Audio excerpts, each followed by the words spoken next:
Hey guys, my name is Johnny, and welcome back to the episode of the Scribes Table. Today, I have someone here whom I admire deeply, both for his tenacious, like he has an amazing vision for Christian gaming in general, and his endurance, his patience, and how he approaches story and community within the games industry.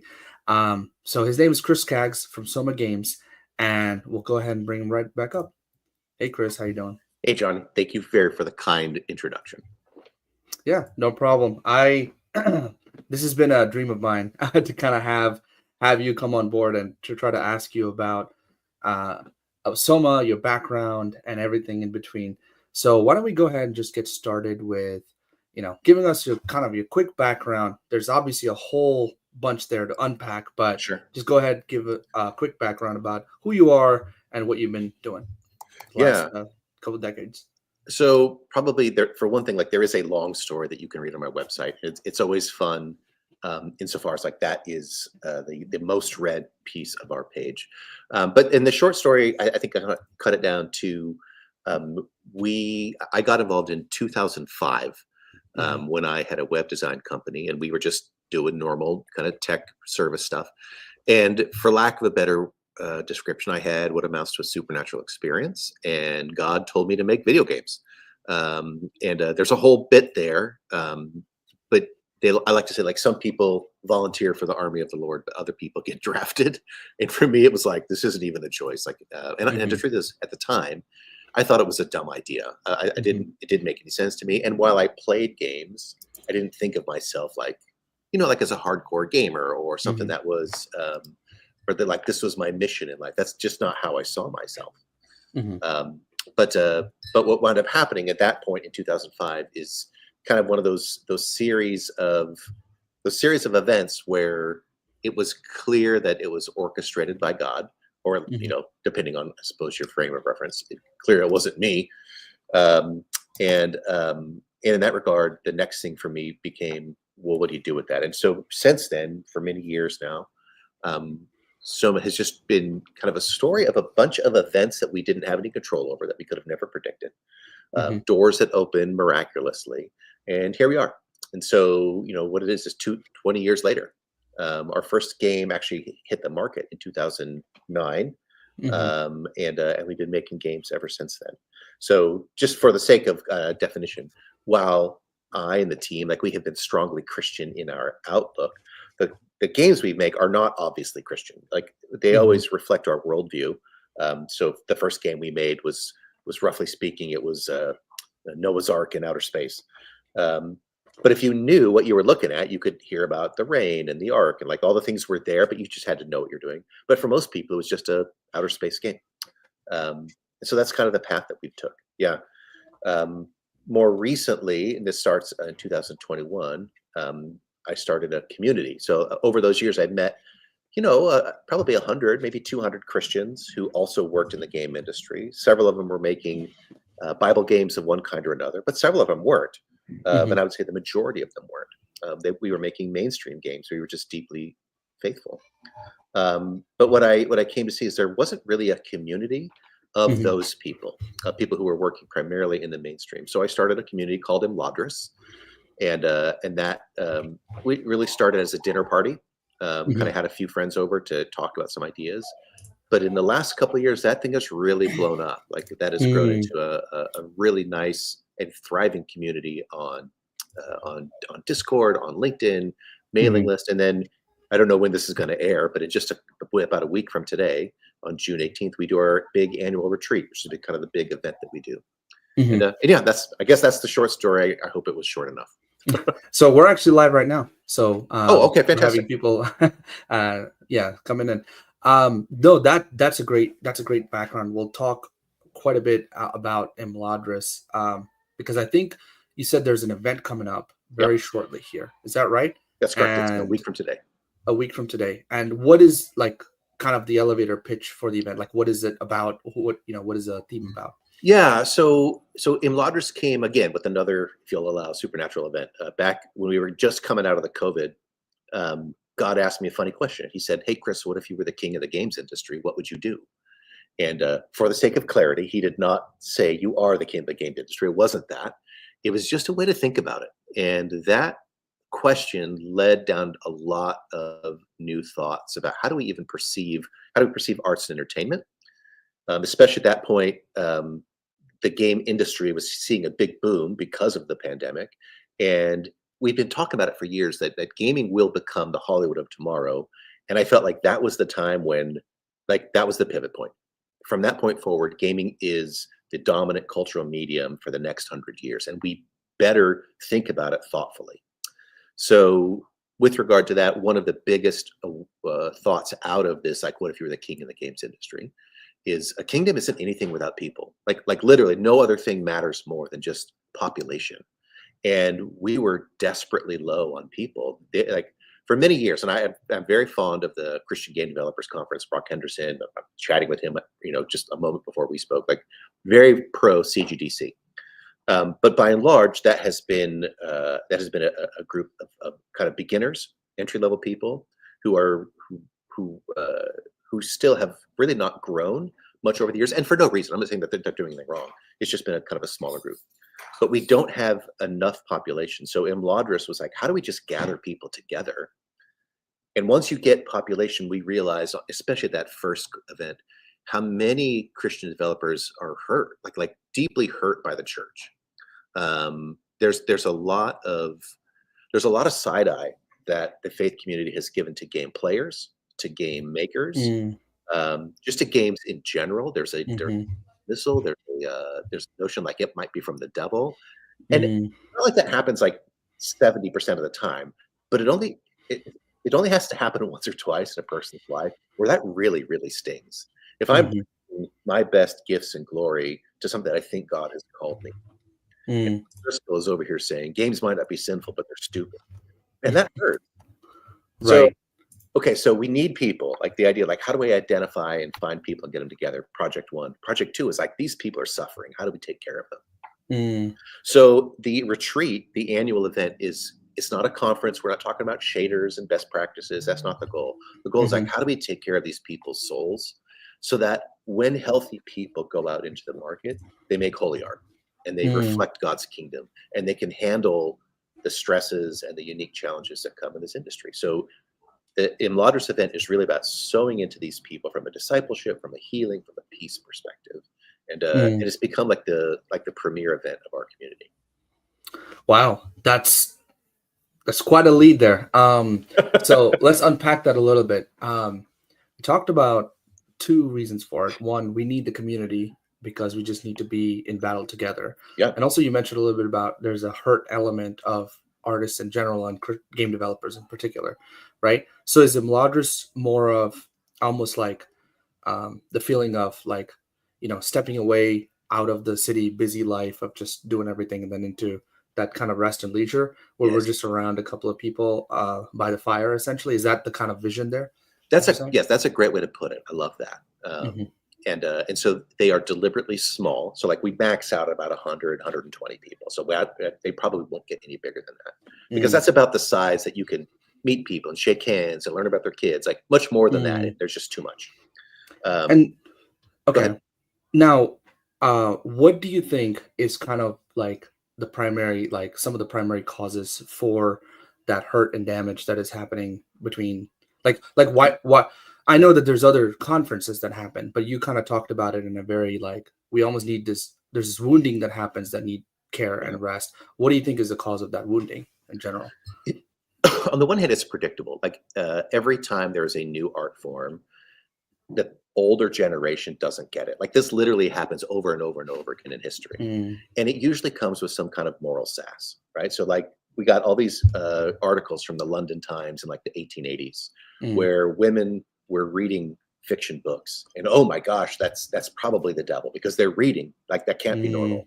And you had the same kind of story with, when movies were new and the people called the cinema, like SIN cinema, because, holy people wouldn't go watch a movie. You have parents who don't understand why these people love Elvis. We can see this 1,000 times. And it basically comes down to, if you've never had an emotionally positive experience with an art form, you just don't understand it. And because you don't understand it, there's a tendency in the church to be scared, to be skeptical, even to be Mhm. nervous. You're like, well, and I don't know what your jam was, but I remember when like the idea that there would be Christian metal was just not allowed. Like that can't be a thing. Yep. Yep. People who love Jesus would not yell and play guitar like that. Well, it's a dumb thing to say the moment like that you're like rocking out to Petra or something like it's just dumb because once you have that emotional experience, it's good. So in gaming, you've got the Mhm. older generation who doesn't understand gaming. All they've ever seen is like they've just argued with their kids to get off the screen, and so they just Mhm. have this negative cycle. But as the gaming is like less new than it used to be, more and more people grew up with this, right? And so I grew Mhm. up with the Atari 2600 when it was brand new, and I remember sitting on my friend's front room just playing Stampede, and like this was a Mhm. social experiment. And now, like the Mhm. social aspect of gaming has become so big. It's Minecraft, it's World of Warcraft, it's all those things where Mhm. these people are like having like real life friendships and relationships. They're getting married, they're Mhm. meeting and playing Call of Duty. But if you're older, like that is so foreign to you, you just think it's suspicious. So the hurt comes from that older generation not understanding. So if you're a like let's say you're a parent right now and you have kids that are growing up, kind of shifting from let's just take a minute and shift to that other side, right? The question they're asking is there's so much proliferation happening just everywhere, right? In terms of social media and all that. The natural thing that Christians tend to do is recourse, like go away from Yeah. that, right? Um, so like a very basic question is gaming, speaking to a parent, if they ask themselves, is gaming even good? Is there anything about gaming that is good? What would you kind of answer to that question? Absolutely. Absolutely, it's good. In the same way that every art form can be Mhm. good. It can, but the thing is, like, it can also be bad. Like, of course, there's horrible games. There's games that are like horrible messages, violence, Mhm. sex, all that. But the idea that all of it is like that is just foolish. Mm. And we really recognize the whole spectrum of there's books for teens, there's books for adults, there's movies Mhm. that are G-rated, there's movies that are X-rated. We Mhm. understand the spectrum in every other genre, um, but I don't even like the term gaming anymore, and I'm really preferring interactive entertainment. And the reason Mm. why is I think the word game Mhm. implies it's a toy, Mhm. implies it's for kids. And so the idea, like, and do you remember like when like the Watchmen came out, where it was like Yep. a comic book for adults? Mhm. People just didn't know what to do with it until Mhm. now. Graphic novels, right now, because it's no longer a comic, it's a graphic novel. The Mm. terminology changes how you think about it. And right now, I think that gaming implies a childhood experience that is no Mhm. longer true of what's going on. So there's this age-old question that kind of naturally comes, and I know inside the community we've talked about it 1,000 times, but from kind of outside the community, right? What kind of separates? You said that you make games and they're not necessarily Christian games, but they have Christian themes, right? Let's say you are a parent and you're just deciding, like, okay, all right, let's say I can be convinced that gaming is good. Um, what would be the separation? What do you feel like is a separation between this is allowable and good for my child versus this is not so great for my Sure. child? Like, is there a line or is that more of a principle there that you see? I would advocate for principle, Mhm. but I also think just use the same tools that you do in any media. So great examples. Like I think that the rating system is helpful, but it's not perfect. Mm, So like use movies as an example. Passion of the Christ is rated R, and mm, frankly for a good reason. Like that is a rough movie, and biblical or not, you should not show that to your 5-year-old. Like it'll traumatize them. mhm. But it is a excellent work of like biblical art. Like it's Yeah, fantastic. yeah. So like I think that the danger of drawing a line is to oversimplify what's going on, and it's Mhm, better to think about it with some nuance the way you do anyways. So mhm, with games, like do the work, and so especially if you're a parent, like in the same way that you would sort of like screen your kids books, movies, whatever, do the mhm, same thing with games. Um, and there are websites that kind of go over that stuff and give you feedback, so you don't have to play 60 hours of Baldur's Gate to get a mhm. sense of what's in there and then make your decision. How do you generally? We're going to talk a little bit more about philosophy. Like, how do you feel um, the current selection that Christians have kind of put out? So we have these works, passion, chosen from the media and media space. What would you say the state of like the games, the games industries from the Christian angle? Like, Yeah. where do you feel like that would be? You could say 1 to 10, or you could say whatever you feel like, but Yeah. the I think current state. this is another conversation I have all the time. Is it depends what you mean by Christian. So let me give you. Let's kind of go on the dark side. Sure. There have been plenty of people who, and maybe that's the wrong phrase. There have been plenty of people who would make an assertion that Christians make crappy games, and you can point to specific things. It's like they're not wrong, but I think that is also very unfair. So one of the things I'd love to talk about is, did you know, for example, that Myst, which was in its day and for many, many years, the best-selling game ever, one of the highest rated games, beautiful game, fantastic game, one of the huge influence, like that was made by the guys at Cyan, who were like doing worship music down in Spokane when they weren't working on the game. Like Rand and Robin were strong Christians. Did you know that the founders of Electronic Arts, Dave Evans, Trip Hawkins, Dave Gardner, they're all Christians. I didn't know that. Okay. And I can go on and on like this. Some of the games that have been the literal best in the industry, Sid Meier, right? Civilization and all that. He's a Christian. And so this goes on and on of like some of the best games ever made, and a significant percentage are Christians. So it's not hard if you're like, what are the really excellent games made by like good people? And I think that within the bounds of like movies and stuff, none of those games are like offensive in any kind of a Christian sense. They're not Christian games. Like there's no Bible verses and that, but they're also not, they reflect a worldview that is consistent with the Christian perspective, because that's who made them. Now, if you start talking about the guy at Wisdom Tree, like stacking these very, very derivative schlocky things, I'm just like, I'm just playing other games with like Noah's beard on the guy. Like that, I think is just market. You're just monetizing the sheep. You see that there's a market. Christians want to play video games, and I'll give them anything and they'll buy anything. So like maybe that's a little bit, I think, mercenary, but that's, I think, what leads to a bad reputation. Is there something about this particular art form that you feel, apart from just a generational thing, that does produce a little bit more of an extreme reaction? Right? Totally. Is there any cause for that, you feel, from the angle of the consumer? Yeah. Right. From parents' value. Is there anything that is causing that, you think? There's two big things. And the first is essentially a function of the technology. The idea that I can program a game to respond to you in real time allows for the kind of fine tuning, and used for evil, this becomes manipulation. This becomes like I'm hacking the dopamine loop. The idea that technology can just respond to you in real time is a really powerful lever. And the best games, frankly, are really good at that. But they can also do it in real time in a way that no other medium can. So a movie is the same movie for everybody, and it doesn't change depending on who's watching it. But a game can.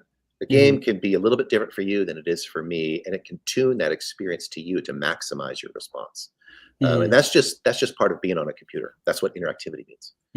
I think the other big thing is way more subtle, which is that in a game, you are embodied into the game. You are incarnated, so to speak, in a way that where now every decision is yours. And it builds, for better or for worse, it builds empathy towards the player. So if I'm reading the story of Odysseus, I have a moral distance. So I can be like, Odysseus is a jerk. He should have never sailed past the Sirens. Look at all the death it caused. But if I'm playing as Odysseus, I'm just chasing the score.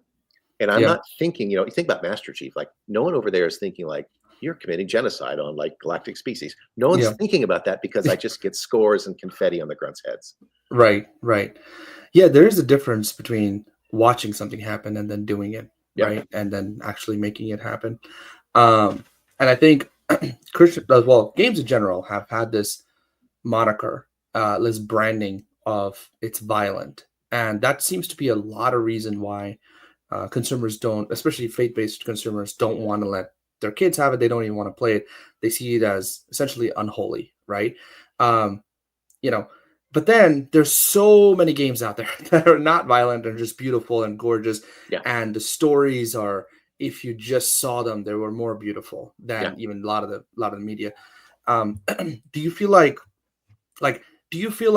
violence as a reason not to play games is essentially a valid concern? Do you feel like, given all the games that you played, you feel like that's a valid concern, or do you feel like no, you would encourage parents to actually go try out other things if they really are concerned about that? What do you Yeah, think? I don't believe, I'll be tell you, like, just as a someone who's a communicator in this space, Hmm. I basically stopped answering that question because I believe it's a stupid question made by Mm, lazy people. mm, But it can be like this gotcha moment, like, well, what about violence? I'm like, what about it? mhm, So it's one way I love to turn that around is like, you want us to make biblical games, so let's talk about the gal who dragged the tent peg through the guy's head. Let's make a game about that, right? Totally biblical. right. Um, but like the Bible isn't family friendly. The Bible is Hmm. full of violence. Yeah. So the idea that games somehow, like, they can't be Christian and violent, it doesn't pass the sniff test. But also, Hmm. so often, it's like you said, Johnny, is it's a nonsense question, knowing not just that there are so many games out there that aren't violent, that Hmm. aren't anything like that, but also the very best-selling games in the world, like historically. I think Hmm. like 7 of the 10 best-selling games are Nintendo Mario games. It's something like that. Like, they're not the worst violence is a little mushroom gets squashed. Yeah. So Right. it's Right. just not true. It's just not. Yeah. No, I feel the same thing. Um, and the other thing is the benefits of this is the fact that we can actually scientifically even show the fact that the brain development, right, is really active in a game compared to certain other art Yeah. forms, right? And there's one thing I want to touch upon this, especially for people that are listening, is there is this strange notion that we allow ourselves to watch something on Netflix, and we allow ourselves to watch something on Instagram, and that is okay, right? Or we can, we can read about it, like you said in the Bible. But there's something about gaming that is just it's like a wall around it that says no. And this does talk about player autonomy that you were talking about before, but if and we briefly talked about this, and I'll actually ask the question: do you feel that, given the current state of attitude, that there is such a thing as a Christian gaming market, in the sense that we can go and sell games to Christians and make viable products and companies out of? Do you feel like that is even a thing right now that I exists? I do. I do. Okay. And I think that probably the best thing that the Chosen did for the church is Hmm. they were the first, to my knowledge, they were the first case that genuinely aggregated the Christian market for a commercial Mm, product. And I think the other huge thing that the Chosen did is they cracked the door mhm, on dramatization of biblical stories. And so mhm, the idea that the Chosen is mostly biblical, but not all biblical, in the sense, like, mhm, there's the backstories, there's extra conversation, like, that's not in mhm, scripture, but so they're filling in. I think that cracked a door that was really hard to get through for many years.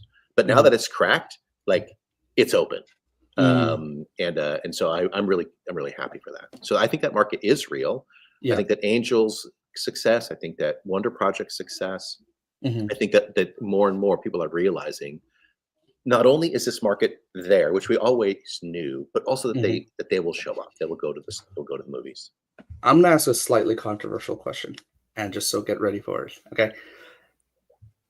Is there, in your experience, and I've been thinking about this, a difference between different Christian traditions that produce different levels of work, quality and levels of works of art? What I mean by that is, oftentimes the movies, for example, are produced by Catholics, right? And they're their own Christian tradition. And evangelicals have their own Christian tradition. Is there any difference between that? And can you think of any reason why there might be a difference, if there is, between the traditions that are producing these kinds of Yeah, arts? And I'll just kind of quickly say, because the Chosen got accused of certain things, that it was either Catholic or Mormon or something like that. And that was actually something that I encountered when I talked about it, which is why I was talking about it. Yeah. so I will gladly lean into this. Mhm, I do think there's a difference, but it's not because of the tradition, or at least not mhm, obviously. It's because of money. mhm, Um, mhm, the Catholic Church, for one, as a rule, just has a long history mhm, of financing art. Like, they have a long tradition of being willing to put their money behind artists, mhm, and it shows up in the Catholic tradition in a way that it is typically avoided in evangelical circles. mhm, So you have this idea where you walk into any Catholic church and every square inch is pretty. Like, mhm, it's the paintings, it's the glass, it's everything. You go to a typical Presbyterian church, and everything is white. It's mm, just like there's no art. There's no like maybe a mhm, poster from Hobby Lobby is all there mhm, is. And so there's traditional reasons like why did that happen? Fine, mhm. but There's reasons, yeah. it speaks to this idea of like as a culture, evangelicals have not valued art Mm, really at all. In fact, there's been a lot of suspicion towards art in general. Uh, mhm, and that leads from sola scriptura, the idea like art always has the opportunity to be misinterpreted, quote, mhm, misinterpreted. And they just don't like the idea of sort of like subjective experience. mhm. So I think that becomes a Yeah. different point. So they just haven't paid for it. They've paid for schlocky stuff. And I'm not, yeah. So one thing I was actually asked about was, I'm not making theological comments by that. I'm just merely kind of having more of an analysis. I'm not saying that this is valid or that's valid. Um, it is more of a neutral kind of question because certain traditions produce certain things because they believe certain things, Yeah. right? So it is money. Of course, it is money, but it's also belief and it's also resistance and attitudes and those kinds of things. Also, it's important that America is largely evangelical. So that's a massive, Yeah. right? Most of American Christianity is evangelical Christianity, so it matters there. Now, shifting a little bit, you, for better or for worse, been running one of the longest running Christian game studios. I know that you may not like the name there, but essentially, I would classify you guys as a Christian game studio, Sure. explicit about faith, explicit about making faith-based products, even if it's not directly correlated. And you've been running this long, multi-decade thing. And I'm sure you've seen ups and downs about that. Talk about that a little bit. What has your experience been like running Soma so far? Yeah. So probably there's a lot of ways I could address that question. Hmm. One, there's just a practicality. Like every business, there are ups and downs, and Hmm. probably anyone who's paying attention knows that the gaming industry in the last really 18 to 24 months has absolutely been grim. It's just been so Mm, many layoffs, and that's across the whole industry. So yeah, like really difficult season for a lot of us. Tons of hmm. layoffs, tons of canceled projects. Hmm. It's not the only downturn that we've had to survive. Hmm. I remember back in 2011, the economy shot itself in the head. I mean, it probably Mm, shot itself in the head in 2008, but we kind of caught up to us in hmm. 2011. And it was a big downturn, and then Hmm. there's smaller ones. So I mean, that's like every business. Hmm. And we have largely had a model where we have a work for hire business Hmm. that just does project work for people, Mm, and that for the most part has been able to kind of pay the bills when game hmm. development, at least kind of commercial game development, hasn't. To be fair, we've never had a big hit. We've never had a big game success that made us millions of dollars. That's never happened, and it's really been the work for hire that keeps us going.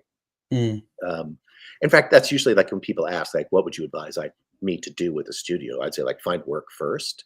Otherwise, you just don't know. No matter how good you make your game, you could do everything right and it could still mm, fail because it's a really risky business. So no yeah. matter what, you can't count on your quality. So that's been the business side. I Mm, think one of the reflections that I've had is when we started, we had people who, well-meaning people who were like, you can't do what you're trying to do, which is to say, you're either going to be too Christian for the non-Christians or not Christian enough for the Christians. Like you can't walk in the middle; it yep. just won't work. Yep. And by the way, if you say you're a Christian, you're going to have all these people who come out to fight you. Like you're going to just going to be a lightning rod. That Hmm. has not been the truth. We Mm, have found, like overwhelmingly, that frankly, there's way more Christians in the space than are willing to just show up. Like they just don't right. tell you. And so we have folks all the time who come sort of shake our hands with a whisper, like, by the way, I'm a Christian too. And I'm Hmm. like, why are you whispering? Like, what's the big deal? Hmm. But they're just shy about it. And that's true across tech. That's true across kind of like a lot of things like that. So we have found actually like our stated Christian faith has played to our favor, Mm, easily 10 to 1 that has been a negative. mm. Um, Okay. and we've had almost zero kind of like pushback from say whatever atheists or something else, someone who doesn't like us. Like it very very rarely happens. We've had much stronger pushback from Christians who don't like games than from atheists who don't like Christianity. Wow. Like I easily 10 to 1. That's that's kind of a crazy thing to hear, Yep. right? Just from the outside, it's the fact that most of your essentially your brothers, the people that are trying to grow the kingdom, would be the ones that are resisting the effort rather than encouraging the effort. Yeah. And it's kind of talks a little bit about culture. It's not criticism, it's more of just understanding that this is what exists as the culture, Yeah. right? And whether it exists for good reasons or not, we could talk about that another time. But it's a sort of an attitude that does need to kind of be examined from time to time. So you're running the studio for multi decades, doing a series of projects. But then obviously you have a massive IP project, RedWall. Mm, And I know that a lot of people know Soma through RedWall just because of the huge amount of publicity that is sure. there behind the IP. Talk a little bit about that. What was kind of your process behind RedWall and that journey? Was it exciting? I want Yeah. to know from the beginning, like how did that feel? There's a lot to that story, and it is another one where this was providential. From our perspective, it was providential. So long story short, I got a phone call from a guy one day, and I didn't know what RedWall was, so Mhm, I hadn't heard it. It's kind of thing like maybe in the corner of my eye, I saw it in a bookstore. mhm, I got a call from a guy who was sort of a friend of a friend, mhm, and he was like, "Hey, I hear you guys make video games. Can you make one for RedWall? I have the rights for it." And I'm like, mm, "I don't know. I mean, there's talking mice and there's swords. I'm sure we could do something. Like, let me mhm, know when you've got something more tangible, and we'll talk about it." mm, And so that call was kind of the introduction, and I start looking up. Oh, these are cute little books. mm, Um, a couple, I think it was that same, maybe a day or two later, my best friend John Berquist mhm, writes me. He's like, "Hey, are we making a big Redwall game? Because I had this dream in which we mhm, were making a Redwall game. It was really weird. I had this dream last night." It's like, it's really funny that you should say that because I just was on a call with a guy, and like, what's Redwall? I'd never heard of this. mm. John's dream was the day that Brian Jakes died. Um, and so there was Wow. this weird, like, okay, what's going on? Even just telling the story now, like, kind of Mhm, the hair on the arm stands up. mhm, And so we were suddenly aware, like, oh, God's doing something. mhm, And one thing led to the other. And so, long story short, that whole license just fell in our laps. We weren't looking for it. It was just wow. delivered to us. And Yeah. it wasn't easy because for one thing, like we were in over our head in this terms of Mhm, like small shop, big IP. People mhm, writing us letters like, how in the world did a tiny little shop in Newburgh get this property? mhm, And it's not because we asked for it. mhm, And then, of course, we had a lot of work to do. Needless to say, when Brian Jakes passed away, mhm, there were several years there where the IP was kind of like up in the air. No one's really sure what's going to go on. And so there was a big mhm, delay in between that initial call and when things got started. Um, as basically the estate was settling out, there was legal stuff. mhm, But we wound up, I think, building a really good relationship with the Penguin Random House and with the Jakes estate. We really came to appreciate and love those people. And especially we came to love the fans because the fans mhm, came out of really they came out of the woodwork to support us and cheer us on, and they wanted this to be a good thing. And we tried really hard to respect the property, which mhm. was really fun. Honestly, like coming to love that property because you need to respect it was a huge goal. So for people who just don't know anything about Redwall, give like a quick 20 to 30-second summary of what that is, because it's Yeah, really sure. cool concept. So Redwall, the series, is 22 books written over about 20 years. Series of novels that are anthropomorphic animals, Mhm, roughly. And let's think like everything from England, right? So you've got mhm, everything you just mentioned in England. mhm, Redwall Abbey is kind of is a giant abbey full of these monks mhm, um, who have there's an abbot and there's brothers and sisters, and they're known throughout the land as being healers. And mhm, so, like, if you're familiar with monastic traditions, they're clearly Benedictines mhm, and then there's always so those are the good guys, and so mhm, the woodlanders are the mice and the squirrels and the badgers, but mhm, they're like warriors, right? So this is like medieval times. mhm, There's swords and crossbows and all that kind of stuff. And then there's always the vermin who are the bad guys, and these are going to be mhm, the rats and the weasels. And so there's always mhm, some kind of like the weasels are trying to take over Redwall Abbey because they don't want it to be an abbey; they want it to be their fortress of destruction.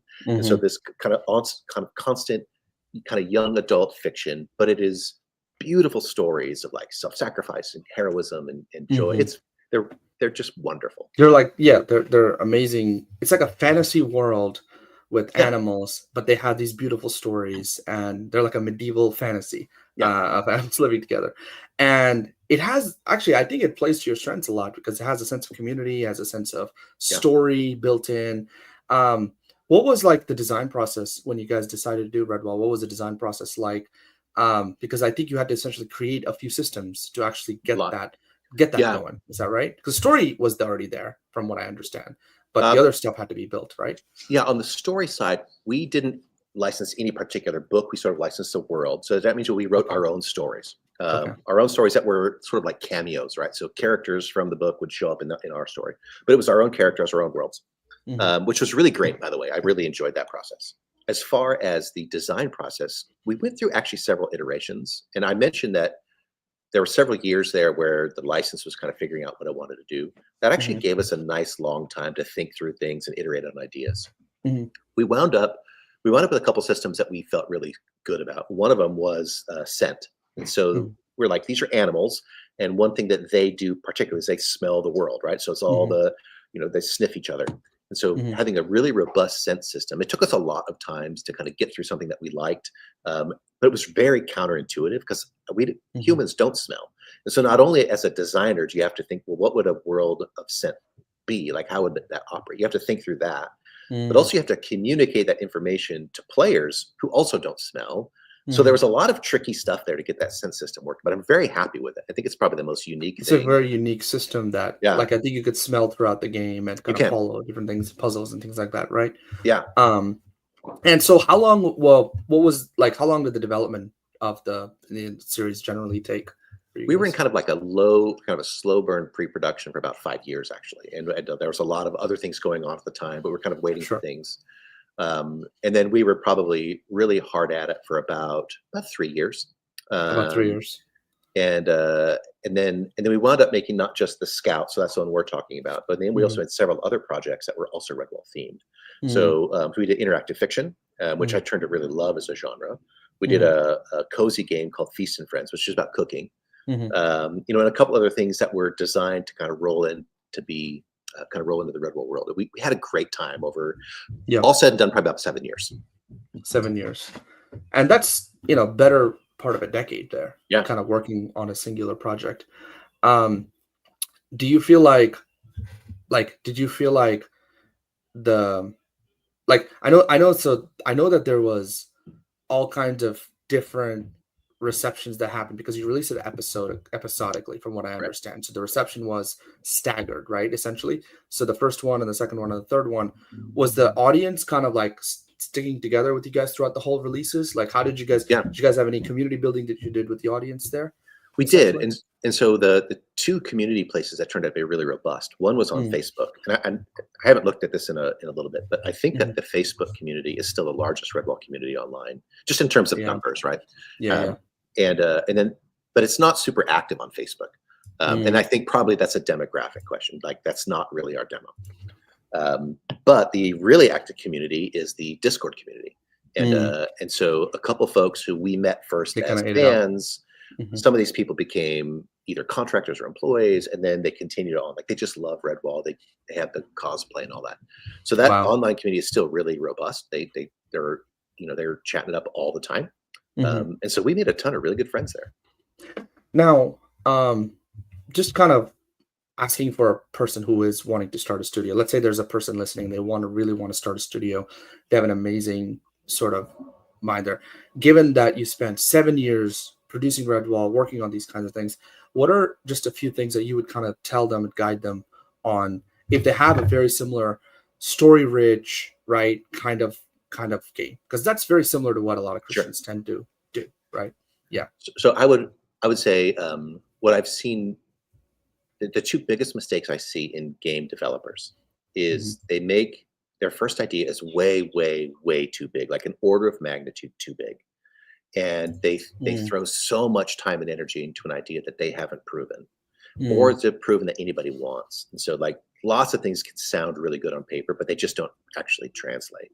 And mm, so I see a lot of developers they just overscope.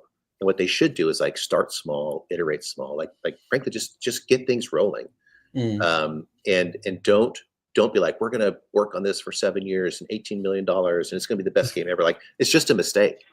mhm, um, but you also like really connected to that is like you got to do community building from day one. You really do. mm, And you have to share. You have to be very open-handed and share what you're working on with your fans, interact with them, listen to their mhm, feedback because they want you to succeed. So mhm, there's several things from our Redwall fans that really shaped how I think that we finally found our slot. And one of the big problems is that as developers, we often have a lot of ideas that seem really fun to us. Like, wouldn't it be cool if, right? mhm, Um, that maybe technologically they are cool, but they're just not fun in a game. Mhm. And you have to be willing to kill that baby because Mhm. one of the best kind of themes of feedback is earlier, like early versions of Redwall. Mhm. It was just really too slow to start. We had way too many things going on, too many mechanics that were just competing with one another, and no one knew what the soul of the game was. Like, it was really hard to figure out what even is the core game loop. What would be so? It's a very common thing to hear to go to try to take what you have and kind of reach out to the community, right? What would kind of a good game concept look like in your head now that you've kind of gone through this journey, right? Is let's say like you really feel like you have something. What would that look like? Would Yeah, that be reception? People are telling you feedback. Like what would that look like? there's two things, and I want to be careful how I say this. Like, Mhm. one is sometimes there are really good ideas that no one is going to get. Like, they're just not Mhm. going to get it until they see it. And so Mm. sometimes you do have to take that intuitive leap and say, like, well, I believe in this, but try to make that leap as short as possible, so you can get feedback sooner rather than later. Mm. So one thing, like do believe in your gut. Just check your expectations, right, so Mhm. that you're not too far out there. Mhm. And then I think there's this notion about like, there's a certain elegance that you can see pretty early on. Like, is this actually fun? Pretty early, and I remember this is one of the things that Nintendo Miyamoto was really good at. It's like, you've got to Mhm. find the fun. Like, as Mm. until you do that, like, you should stop all other development until you find the fun, and then just Wow. double down, triple down, quadruple down on the fun. Right. Because the truth of the matter is, like, I can put kind of any story Mhm.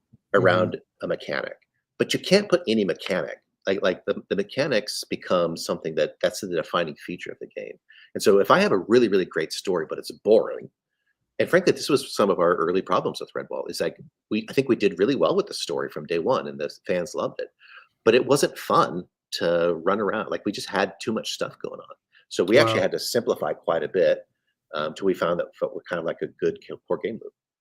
So if you were to kind of say you need to start off with the game loop and then essentially go to it where it almost feels like I really think this is really fun. I could see myself doing this for n number of hours Right. and then extrapolate from there into let me now flesh out the things around it. It Right. almost sounds like what you're saying is the story kind of wraps around the core mechanic. Like even the world Yes. of the story is around the core mechanic. The core mechanic is what matters a lot. Is that I think so. Yeah, okay? and that's not to say that every mechanic goes with every game, but I think that the Mhm. stories, like a good writer can write, has a lot Yeah, of flexibility, to yeah, tell a yeah. story around almost anything. Um, so kind of shifting a little bit again is I think a lot of the people that I talk to you know, from a funding perspective, right, have no idea about game specific funding models, right? So in the games industry, there's typically a publishing process, right? What is the current process for going about getting a publisher, right? Because you worked with a few publishers. Um, what does the process look like right there? To be honest, like, I'll answer your question as best I can, but I'm probably not the Mhm. best person to Sure. answer Yeah, that. yeah. So, like, we've had one publisher experience with Forthright Entertainment. Mhm. So I have an experience of one, Mhm. and I think that I'm being honest. I'm like, I've never really been good at pitching games to publishers. um, I don't. So I'm not very good at it. But I'll tell you Mhm. what I know Mhm. is, um, you should probably not expect a publisher to do all the marketing work for you.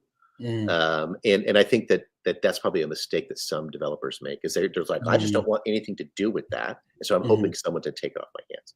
That's Mhm. not that's not good.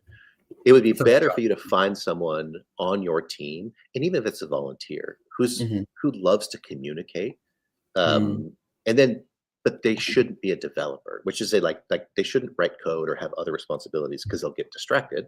Like, Mhm. let them just be the communicator. I'll give it really The person I love watching is Eunice Lank, is Mm. the community manager on the Bible X Mhm. Discord server. She's a Mhm. boss. Like, she is so Yeah. good at that job, and she's so good at just drawing people out and bringing them involved, so they get excited about what's happening.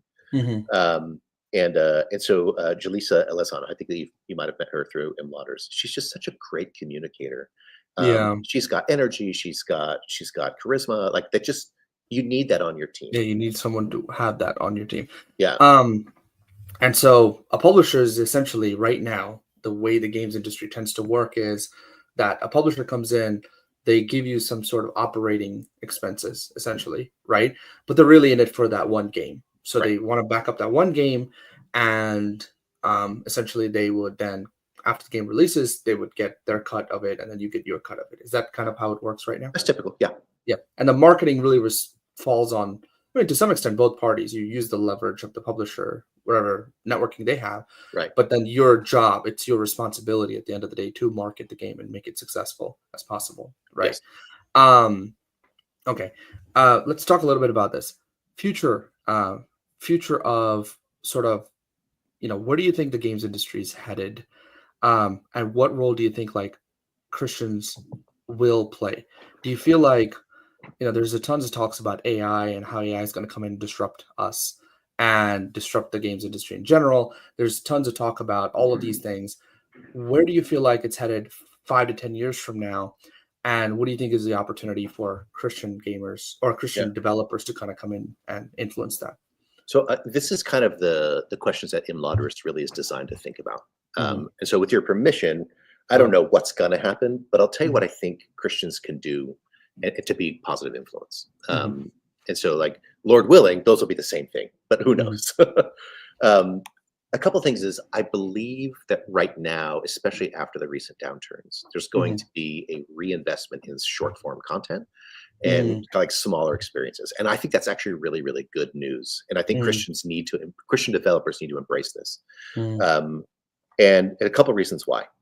For many years, there was a quality gap, which is Christian developers, for whatever reason, they were not producing the quality of their peers. But I think, at least from the intellectual standpoint, that problem is now behind us. There's a broad awareness, like we have to make good stuff, and that means good art, good sound, good dialogue, all of it. You can't just slap a fish on it and say it's good enough. So if the quality problem is largely solved, and this is also with Imladris growing to like 1,500 developers across all disciplines, like that is a big enough body of people that if I had a check to make a great game, I can hire the people, like they're out there. Oh yeah. So that's a huge win. So now we have a quantity problem. Art, I think, is like food, which is to say, if I eat a really, really like the best breakfast in the world, or the crappiest like Egg McMuffin sandwich in the world, at some level, it's just calories, and I still need lunch. So it's not enough to like it won't actually change the world if I make a really good Christian game, if I make one, because it's a drop in the bucket. What we need hundreds and hundreds of good products made by Christians. And the way to do that, I think, is with short form content. So if people kind of like scope their projects, so now you're in and out of this thing in, say, less than a year. That kind of project means that people can keep iterating on their skills, they can get better, they can move between projects. And then we start this flywheel of content that I think will be one of the best things that Christians can do. And if all of a sudden it's not, hey, did you see that one game made by a Christian that came out in the last 5 years? It won't be that. It will be, did you see the game that came out this week? That's where I want to see that go. Wow. And so you see the world kind of going more towards short form, like experiences, essentially, rather than these hundreds of millions of dollar budgets. I mean, that will always be there, right? But you're seeing like shorter form, essentially, hour, 2 hours. Kind of. Yeah, two things. I would say, one, I think the whole industry is going that way, at least temporarily. I don't know that will last. So I do think that's actually true in the market. But I also think it would be good for Christians to lean into that on purpose, so that we start having that influence that we keep wanting to say. Yeah. I think the other thing that I'd like to say is the community of Christian believers need to think about the whole ecosystem, which is to say all of the players. Like one of the best things that we can do as Christian developers is really embrace the Christian players who again, like these aren't the people who want the Bible game. These are the people who just happen to be Christians and they play whatever. It's Halo and Call of Duty. But there's this preferential moment where like, it'd be great to know that the people who made this game and the game itself reflects my values. I don't want to be preached at. Nobody wants that. But there's a preferential moment. And if we can really build that relationship strong, that would be huge for everyone. And then a third thing that I would say is Christians need to not take anything for granted at the organizational business levels. So, Johnny, I think one of the big missing chunks right now is you talk about publishers. To my knowledge, and correct me if I'm wrong, to my knowledge, there is not a single Christian publisher, and I don't even mean like I don't mean Christian games. I mean just a Christian who is preferentially looking for games made by Christians. So if I wanted to invite that person to Imladris, I don't know who to call. To my knowledge, they don't exist. Yeah, in my experience when I've talked to, because I'm in Florida here, and we have a massive amount of kingdom funding, right? But they're very selective about who they fund, and I think they don't even know the frame of reference to think about a game. I don't even think it's in their mind. Yeah. And people who, when they put their money behind something, they put it behind something they understand. That's a You're fair right. way to invest, right? But I think Christian investors have a very good thing in the sense that they don't just invest for ROI. Their goal is not only profit maximization. They have something there that's beyond. They want to look for Christian kingdom impact, right? Yeah. So that's the big sell for a Christian investor, is the fact that this is a wide open space. The fact that you assembled, I think you said 1,500 people, right, across disciplines, ranging from Hollywood to indie, right? Everything in between. If someone wants to put in some amount of money, right, that would be, as far as kingdom impact is concerned, right, that would be a mission field. That would be you sending people into the the 1040 zone, essentially, right? Because there's no one influencing that. Just so I catch up some of the investor people that I know, what kind of, because like a lot of them end up funding startups, and it comes down to a pre-seed, a seed, and those kinds of things. How do you go about, if let's say you're an investor, you're just completely new to this thing, right? And you're like, I might want to write a check and I want to back one of these people. Well, what is a funding model like? What is a good paradigm for them to think about it? What would be like? Yeah. So one thing is, I don't think that, strictly speaking, this gets a little technical, I don't think the typical venture model works for any entertainment. Sure. Like entertainment doesn't work that way. Yes, you can have like really high risk, really high rewards. In that regard, maybe there's a venture model, but also the idea of, like, for the Christian, the right investment isn't in any movie, book, game, artist. The investment is smart. It's in the studios. So what I would say is, like, what I'd love to see is a fund that went towards like a slate of games. And so, like, we're not going to make one $10 million game. We're going to make 10 $1 million games, that kind of a thing. I think that would be much smarter.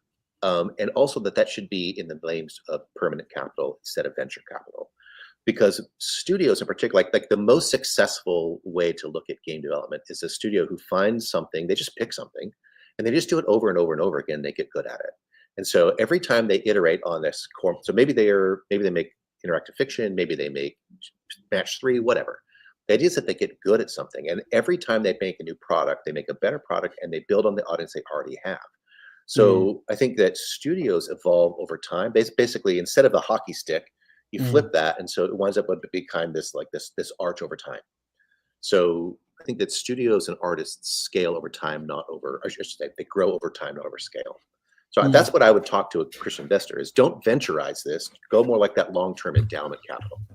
This has been my challenge communicating with investors in general, is that exactly what you said, is that they they either have the model of, am I going to get equity in a company and I'm going to back this company to make 10 games or something like that, and then get an exit at the return, or they have am I going to get some sort of a royalty? That's how they kind of understand it, out of a game project, right?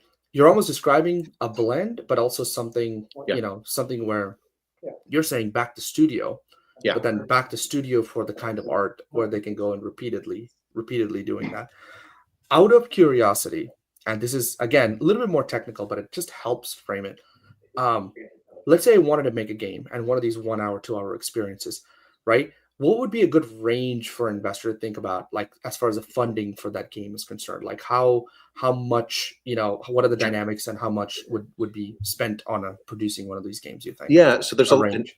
I will tell you, like, it's a matter of differing opinions. But because this is live, in fact, tomorrow there's a group called the Wedgwood Circle, and they are a bunch of rich Christians who want to support the arts, and they have recently really brought on gaming as one of their core areas of feature. Tomorrow at noon Pacific, they have their Zoom, their quarterly call on gaming, and so we've got 3 different pitches coming into that, and they range from 100,000 to 500,000 to $1 million.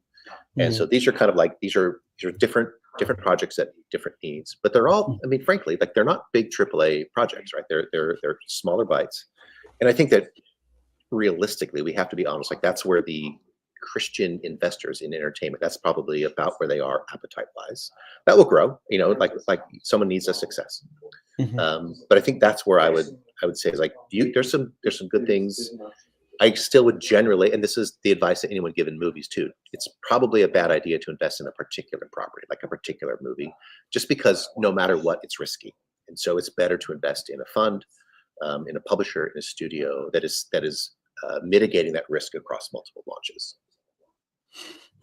So like you're not so is that, are you investing in the company itself, or are you investing more so in a series of IPs? Like what do you mean by that? Yeah, in Hollywood they call it a slate, and so so studios like whatever, this is going to be our family slate, and so we're going to make these 5 movies over the next 10 years, and so you're investing in the whole slate, and you're hoping that one of them, I mean maybe all of them, make all the money so that slate is investable or is profitable.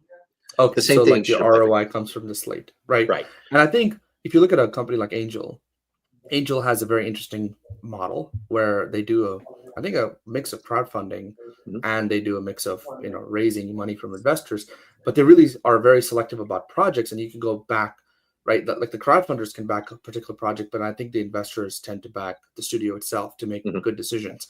Right. I think that's actually kind of interesting model that they've kind of come up with. Yeah, and a lot of people do think about, you know, am I going to get equity, and what is going to be the ROI? And then, like I said, the other one, which is just IP, like I'm just going to get a royalty, that needs to change itself. But I think see, like from when I go raise venture, the lowest check I've ever seen is $5,000, right? And then the highest check I've seen is like multiple $1 million. So there's a huge variance there. But when you're investing into a game, right, there's a much more tangibleness to the property than something like a startup, right? There's a very tangible result that comes out of it, and you can actually literally see the result. So that's an interesting thing. I do know that a lot of investors, they are in that $25,000 to $50,000 check range. Right. Some of them would go up to 100 or something like that. Yeah, the angel round. Yeah. Yeah, like the angel round. And what you're saying is perfect for them, which is essentially they could get essentially a slate possibly for a few $100,000, it looks like, given these 10 experiences. Am I kind of understanding that correctly? That's exactly right. Yeah. And I think that's actually probably the smart money right now that gets those investors a good balance between risk and reward, but also cultural impact. And again, like for each of those people, you don't want one shot on goal, you want 10. Like just because no one knows, and it's a lie to think like you can't pick winners. Nobody can. Yeah. So don't fool yourself. Yeah. Oh, yeah, 100%. This is, and everyone knows that this is, there's always inherent risk involved, but I think that reduces the risk drastically because you're giving more chances to the person, right? Yeah.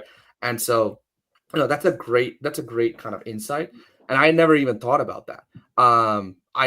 Whenever I talk to investors, they're just in I want to back this founder, but you're really saying you could back the studio, which is basically saying the same thing as the founder, but also you could back this particular group of, IPs, and that's reduced risk across the board. And the investment ticket is not that high either. Right. So you're not doing these multi-million-dollar things necessarily. You could, but it's not necessarily that. It's slightly lower. Yeah. Which also means earlier releases, earlier ROI, all that. Excuse me. One thing I know they will ask, and a lot of people are curious about, is the range of returns on a game. Sure. So, like, I know that this comes up, and it's sort of a secret because no one knows it, right? Is if I invest, what is the kind of range? Because I think people outside the industry just have no idea about the potential of these things to blow up. What is the kind of range we're looking at for one of these smaller games, you think? I mean, I could go to. Yeah. I don't. Okay, so like you can say this to Mm. people, and it's true, but it Yeah. probably is not a good thing to say to investors. Is like Sure. there Yeah. are real regular examples of games that just go absolutely bananas, and that there is Hmm. no upper limit. Yeah. And it's yes, that's rare. So I don't want to Yeah. say like that's what you should say. Right. But on the other hand, if you compare it to movies, because we understand that Hmm. probably one indie hit comes out of movies every year. Like there's some like Hmm. surprise, like, oh my gosh, that came out of nowhere, right? And Yeah. it's this Yeah. big hit. You get one a year. But in Yeah. gaming, you get that like once a month. Like Yeah. of Yeah. some huge Right. hit. Like, where did that come from? Think about like Pal World or Yeah. I can't remember the name of the Roblox experience that everyone's talking about now. Like these blow it away, and they happen all the time. Yes. So that's something to just understand is that the cycle of releases for games is a lot more constant, and it's not exactly like you're waiting a decade before get the ROI. You could get the Right. ROI instantly. And games have this very interesting effect that they keep selling. So it's not like once you're done, once you're sold, you're done. They Yes. could be selling for years, right? As long as there's backing for them. So, right. And so like we need to have, and I know Imladris is more about talking about the industry, and I think like getting this public and then getting more resources into the space is the number one priority that I feel focused on. So we need to showcase that we have what it takes to become, essentially Tolkien and Lewis again, and Yes. putting forth that effort, right? And I think you're doing that. I admire Aw. Soma for so many reasons. Yeah, but yeah, I could kind of see you doing that. If someone wanted to get in touch with you, Mars, things that you're working on, what would be the Sure. best way to get in touch? Obviously, there's the easy form is just the somagames.com, SOMA Hmm. games.com. Obviously, there's contact us and all that jazz. If you want to Hmm. learn about Imladris, that one's in Elvish. So it's like, but it's imladris.community. And I've got it on Hmm. my title here. So if you see the video, that's the spelling. Yeah, Imladris.community is the nonprofit. And I mean, if you don't mind a kind of a shameless plug, like sure. that is a nonprofit that lives and dies on donations, and every little bit helps. So for Hmm. listeners, we love the kind of thing where like you make us part of your tithe. So $10 Hmm. a month, $50 a month, that really, Hmm. really helps. Yes, Um, 100%. so would love that. But also like there's bigger things that we are also doing. The retreat is only one of the things that we're doing. And one of the things we did in May was our Hmm. first business roundtable. So we started having this conversation with people who do have, big bank books, who do want to invest in gaming. And like, Hmm. how do we formalize this conversation? So if anyone wants to be part of that mailing list, let me know. And our Hmm. next event there, I think, is in October. Okay. So thank you so much, Chris. And this was really fun. I'll have you over again sometime. And if someone wants to get in touch with Chris or everything that he's doing at Soma, I'm going to put his stuff in the description, all of his links, things like that. The Discord server is really active, so you can join the Discord server. That's how you get in touch. And if one of you guys are much more serious about one of these investments, I know that Chris is always happy to connect and talk about helping understand the space, helping understand more details about what projects they're working on, and then getting them, fitted right, Right. essentially. So thank you so much, Chris. Appreciate it. Yeah, this was fun. All right. Thanks, Talk Johnny. to You you. too, brother.